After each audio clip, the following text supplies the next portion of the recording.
চলো নিজ নিকেতনে। সংসার বিদেশে বিদেশির বেশে ভ্রম কেন অকারণে। মন চলো নিজ নিকেতনে।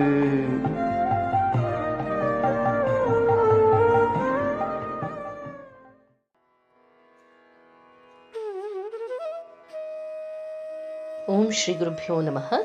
ವಿವೇಕ ವಿಸ್ಮಯ ಧ್ವನಿ ತುಣುಕು 64.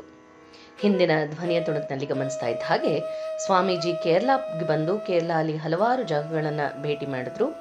ತನ್ಮೂಲಕ ಎರ್ನಾಕುಲಂನಲ್ಲಿ ಸ್ವಾಮೀಜಿ ಕೊಚ್ಚಿನ್ ರಾಜ್ಯದ ದಿವಾನರಾಗಿದ್ದಂತಹ ಶಂಕರಯ್ಯನವರನ್ನು ಕೂಡ ಭೇಟಿ ಮಾಡಿದ್ರು. ನಂತರ ಮಹಾರಾಜನ ಭೇಟಿನೂ ಆಯಿತು. ಅವರೀರ್ವರ ಮಧ್ಯದಲ್ಲಿ ಚರ್ಚೆಗಳನ್ನು ಕೂಡ ಗಮನಿಸಿದ್ವಿ. ಹೀಗೆ ಅಪ್ಪ ಯಾರೋ ಒಬ್ಬ ಮುಸಲ್ಮಾನ ಫಕೀರರು ಬಂದಿದ್ದಾರೆ ಅಂತ ಹೇಳಿದ್ದನ್ನು ಗಮನಿಸಿದ್ವಿ. ಹಾಗೆ ಸ್ವಾಮೀಜಿ ಒಂದೆರಡು ಮಾತನಾಡುವಷ್ಟರಲ್ಲಿ ಅವರ ಭವ್ಯವಾದ ವ್ಯಕ್ತಿತ್ವ ಅವರಿಗೆ ಮನವರಿಕೆ ಆಯಿತು. ಅವರು ಎರ್ನಾಕುಲಂನಿಂದ ಹೊರಟಾಗ ಊಟವನ್ನೇ ಮಾಡಲಿಲ್ಲ ಅಂತ ತಿಳಿದಾಗ ಅಯ್ಯರ್ ಅವ್ರಿಗೆ ದುಃಖ ಆಗಿದ್ದನ್ನು ಗಮನಿಸಿದ್ವಿ. ಸ್ವಾಮೀಜಿ, ನೀವೀಗ ಏನನ್ನು ತೆಗೆದುಕೊಳ್ತೀರಿ ಅಂತ ಪ್ರಶ್ನೆಯನ್ನು ಮಾಡ್ತಿದ್ರು ಅಯ್ಯರ್ ಅವರು. ಈಗ ಅದರ ಮುಂದುವರೆದ ಭಾಗ. ಪ್ರೊಫೆಸರ್ ಕೆ ಸುಂದರಾಮ್ ಅಯ್ಯರ್ ಅವ್ರ ಮನೆಗೆ ಸ್ವಾಮೀಜಿ ಬಂದಿದ್ದಾರೆ. ಸ್ವಾಮೀಜಿ ಒಂದೆರಡು ಮಾತನಾಡುವಷ್ಟರಲ್ಲಿ ಸ್ವಾಮೀಜಿ ಅವರ ಭವ್ಯವಾದ ವ್ಯಕ್ತಿತ್ವ ಅಯ್ಯರ್ ಅವರಿಗೆ ಮನವರಿಕೆ ಆಗ್ಬಿಡ್ತು. ಎರ್ನಾಕುಲಂನಿಂದ ಹೊರಟಾಗ ಊಟವನ್ನೇ ಮಾಡಿಲ್ಲ ಅಂತ ತಿಳಿದಾಗ ಪ್ರೊಫೆಸರ್ ಸುಬ್ರಹ್ಮಣ್ಯ ಅಯ್ಯರ್ ಅವರಿಗೆ ದುಃಖ ಉಮ್ಮಳಿಸಿ ಬಂತು. ಆದರೆ ಉತ್ತರ ಭಾರತೀಯರಾದಂತಹ ಸ್ವಾಮೀಜಿಗೆ ಅವರ ಆಹಾರ ಕ್ರಮ ಅದೆಂಥದ್ದೋ ಅನ್ನೋದು ಗೊತ್ತಾಗ್ಲಿಲ್ಲ. ಹಾಗಾಗಿ ಅವರನ್ನೇ ಕೇಳ್ಬಿಟ್ರು, ಸ್ವಾಮೀಜಿ ನೀವೀಗ ಏನ್ ತೆಗೆದುಕೊಳ್ತೀರಿ ಅಂತ. ಸ್ವಾಮೀಜಿ ಅಷ್ಟೇ ಸರಳವಾಗಿ ಉತ್ತರ ಕೊಡ್ತಾ ಹೇಳ್ತಾರೆ, ಏನಾದ್ರೂ ಸರಿ, ನಾವು ಸನ್ಯಾಸಿಗಳಿಗೆ ಇಂಥದ್ದೇ ಆಗ್ಬೇಕು ಅಂಥದ್ದೇ ಆಗ್ಬೇಕು ಅಂತ ಏನು ಇಲ್ಲಪ್ಪ ಅಂದ್ರು. ಅಡಿಗೆಯಾಗೋದಕ್ಕೆ ಇನ್ನೂ ಸ್ವಲ್ಪ ಸಮಯ ಇದೆ. ಹಾಗಾಗಿ ಇಬ್ರು ಮಾತನಾಡ್ತಾ ಕುಳಿತಿದ್ದಾರೆ. ಸ್ವಾಮೀಜಿ ಬಂಗಾಳಿಗಳು ಅಂತ ತಿಳಿದಾಗ ಸುಬ್ರಹ್ಮಣ್ಯಂ ಅಯ್ಯರ್ ಅವ್ರಿಗೆ ಅನೇಕ ಮಹಾಪುರುಷರಿಗೆ ಜನ್ಮ ಕೊಟ್ಟಂತಹ ರಾಜ್ಯ ಬಂಗಾಳ ಅಂತ ಉದ್ಘರಿಸಿದ್ರು. ಅಲ್ದಲೆ ಕೇಶವಚಂದ್ರ ಸೇನನಂತೂ ಅವರ ಬಾಯಿ ತುಂಬಾ ಹೊಗಳ್ಬಿಟ್ರು. ಆದರೆ ಯಾರ ಅವತರಣದಿಂದಾಗಿ ಬಂಗಾಳ ಮಾತ್ರ ಅಲ್ದಲೆ ಸಮಸ್ತ ಭಾರತವೇ ಪುನೀತವಾಗಿದೆಯೋ ಅಂತಹ ಶ್ರೀರಾಮಕೃಷ್ಣರ ಹೆಸರು ತಿಳಿದಿಲ್ಲ ಅಯ್ಯರ್ ಅವ್ರಿಗೆ. ಸ್ವತಃ ಕೇಶವಚಂದ್ರ ಸೇನನು ಕೂಡ ಯಾರಿಂದ ತೀವ್ರವಾಗಿ ಪ್ರಭಾವಿತನಾಗಿದ್ನೋ, ಯಾರನ್ನ ಕೊಂಡಾಡಿದ್ನೋ ಅಂತಹ ಶ್ರೀರಾಮಕೃಷ್ಣ ಪರಮಹಂಸರ ಪರಿಚಯವೇ ಇಲ್ವಲ್ಲ. ಬಹುಶಃ ತಿಳಿದಿರೋದಕ್ಕೆ ಸಾಧ್ಯವೂ ಇರಲಿಲ್ಲ. ಹಾಗಾಗಿ ಈಗ ಸ್ವಾಮೀಜಿ ತಮ್ಮ ಗುರುದೇವನ ಹೆಸರನ್ನ ಪ್ರಸ್ತಾಪಿಸಿ ಅವರ ಜೀವನ ಸಾಧನೆಗಳ ಒಂದು ಸೂಕ್ಷ್ಮ ಪರಿಚಯ ಮಾಡಿಕೊಟ್ರು.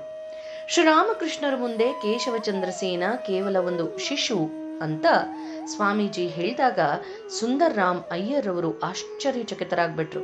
ನಂತರ ಸ್ವಾಮೀಜಿ ತಮ್ಮ ಮಾತನ್ನ ಮುಂದುವರಿಸ್ತಾ ಹಾಗೆ ಹೇಳ್ತಾರೆ, ಕೇಶವಚಂದ್ರ ಸೇನರು ಅಷ್ಟೇ ಅಲ್ಲದಲೆ ಹಿಂದಿನ ಹಾಗೂ ಇಂದಿನ ತಲೆಮಾರುಗಳಿಗೆ ಅದೆಷ್ಟೋ ಜನ ಬಂಗಾಳಿ ಪ್ರಮುಖರು ಶ್ರೀರಾಮಕೃಷ್ಣರಿಂದ ಬಹಳವಾಗಿ ಪ್ರಭಾವಿತರಾಗಿದ್ದಾರೆ.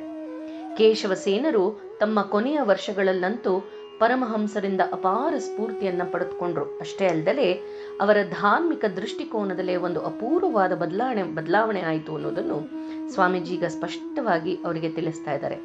ಮಾತು ಮುಂದುವರಿಸ್ತಾ, ಅಷ್ಟೇ ಅಲ್ಲ, ಹಲವಾರು ಐರೋಪ್ಯ ಮಹನೀಯರು ಕೂಡ ಶ್ರೀರಾಮಕೃಷ್ಣ ಪರಮಹಂಸರ ಬಗ್ಗೆ ಕೇಳಿ ಅವರನ್ನ ದರ್ಶನ ಮಾಡೋದಕ್ಕಾಗಿ ಕಾತರರಾಗಿ ಬಂದಿದ್ರು ಅನ್ನೋ ವಿಚಾರನೂ ತಿಳಿಸಿದ್ರು.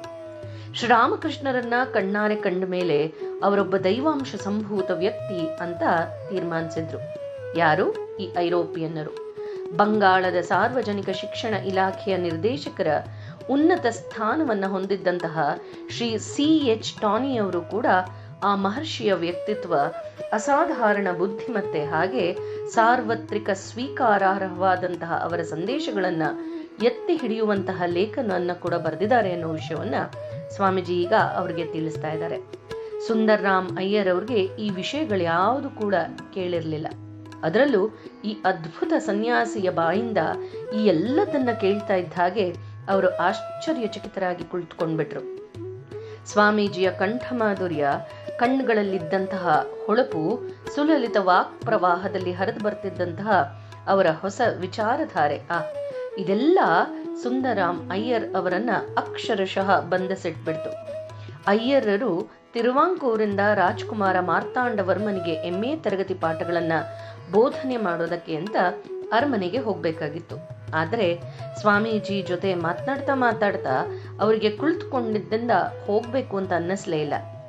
ಆದರೆ ಸ್ವಾಮೀಜಿಯ ಜೊತೆ ಮಾತನಾಡ್ತಾ ಅವರಿಗೆ ಕುಳಿತಿದ್ದ ಜಾಗದಿಂದ ಎದ್ದೇಳಕ್ಕೂ ಮನಸ್ಸಾಗ್ಲಿಲ್ಲ.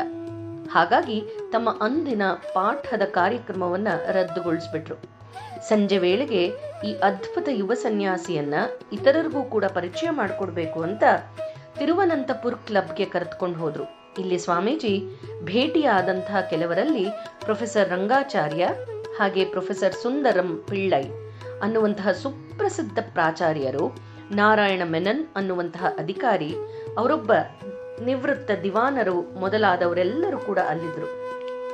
ಆ ವೇಳೆಗೆ ಅಲ್ಲೊಂದು ಕುತೂಹಲಕರ ಘಟನೆ ನಡೆದೋಯ್ತು. ಸ್ವಲ್ಪ ಹೊತ್ತು ಮಾತುಕತೆ ಆಡದಂತ ನಂತರ ನಾರಾಯಣ ಮೆನನ್ ಅವರು ಮನೆಗೆ ಹೊರಟ್ಬಿಟ್ರು. ಹೊರಡೋ ಮುನ್ನ ಅಲ್ಲಿದ್ದ ದಿವಾನರಿಗೆ ಕೈ ಮುಗ್ದು ನಮಸ್ಕರಿಸ್ತಾರೆ.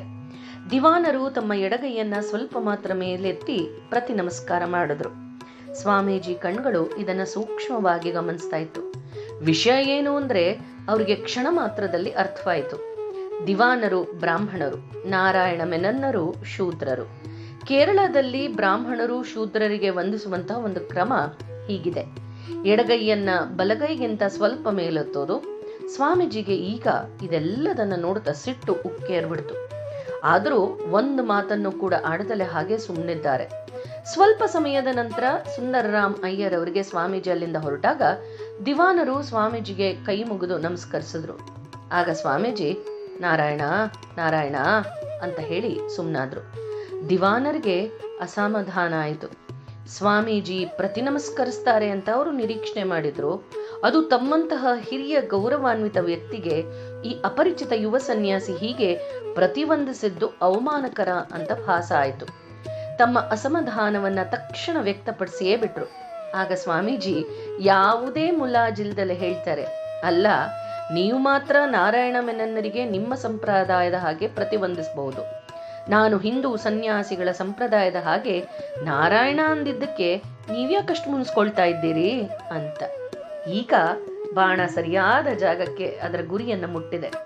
ತುಟಿಕ್ ಪಿಟಕ್ಕಂದಲೇ ದಿವಾನರು ಹಾಗೆ ತಲೆ ತಗ್ಗಿಸ್ಕೊಂಡು ಹೊರಟ್ಬಿಟ್ರು. ಮಾರನೇ ದಿನ ತಮ್ಮ ಸೋದರರನ್ನ ಸ್ವಾಮೀಜಿ ಹತ್ರ ಕಳಿಸಿ ತಮ್ಮ ವರ್ತನೆಗೆ ಕ್ಷಮೆಯನ್ನ ಯಾಚಿಸಿದ್ರು. ಅಂತೂ ಸ್ವಾಮೀಜಿ ಕ್ಲಬ್ನಲ್ಲಿದ್ದದ್ದು ಸ್ವಲ್ಪ ಹೊತ್ತೇ ಆದ್ರೂ ಕೂಡ ಅಲ್ಲೊಂದು ಅಚ್ಚಳಿಯದಂತಹ ಮುದ್ರೆಯನ್ನ ಒತ್ತಿ ಹೊರಟ್ರು ಸ್ವಾಮೀಜಿ. ಮುಂದಿನ ಧ್ವನಿಯ ತುಣುಕಿನಲ್ಲಿ ಗಮನಿಸೋಣ. ಜಯರಾಮಕೃಷ್ಣ.